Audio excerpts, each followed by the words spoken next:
বেশ কিছুদিন ধরে একটা ভিডিও আমার সামনে খুবই ঘুরছিল যে পিতলের থালা বাসন একটা পাউডার আছে যেটা দিয়ে মাজলে নাকি পরিষ্কার হয়। তো অনলাইন থেকে এই যে মেশো থেকে আমি এটা অর্ডার করেছি। আমি আজকে ঠাকুরের বাসন নিয়ে বসেছি, আমিও দেখবো যে পিতলের বাসন বা তামার বাসন সত্যি এই প্রোডাক্ট দিয়ে মাজলে পরিষ্কার হয় কিনা। তো আমি ব্যবহার করছি, তোমরা দেখতে থাকো ভিডিওটা। তো এই যে ঠাকুরের কিছু বাসন আলাদা করে রেখে দিয়েছিলাম, এগুলো আমি বেশ কিছুদিন ব্যবহার করিনি, শুধু এই প্রোডাক্টটা ইউজ করবো বলে বেশ কিছুদিন ধরে ব্যবহার করিনি। তো আজ আমি ব্যবহার করে দেখব যে সত্যি এই প্রোডাক্ট ব্যবহার করে পরিষ্কার হয় কিনা। তাহলে চলো ভিডিওটা তোমরা দেখতে লাগো আর আমি প্রোডাক্টটা ব্যবহার করতে থাকি।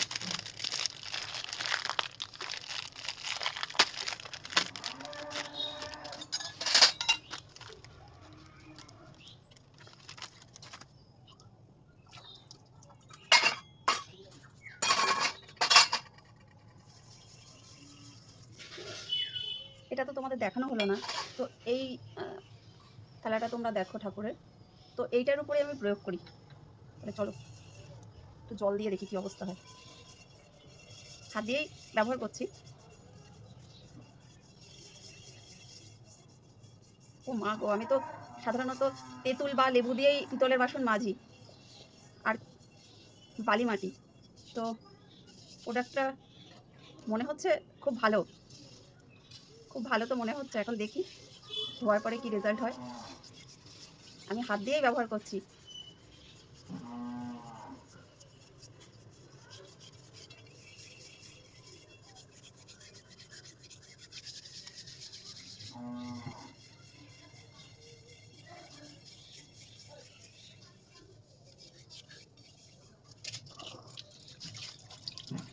সত্যি অবিশ্বাস্য, এত সুন্দর পরিষ্কার হয়েছে। কতটা ক্যামেরায় তোমরা বুঝতে পারছো আমি জানি না, কিন্তু অবিশ্বাস্য খুব সুন্দর পরিষ্কার হয়েছে, খুব ভালো হয়েছে প্রোডাক্টটা।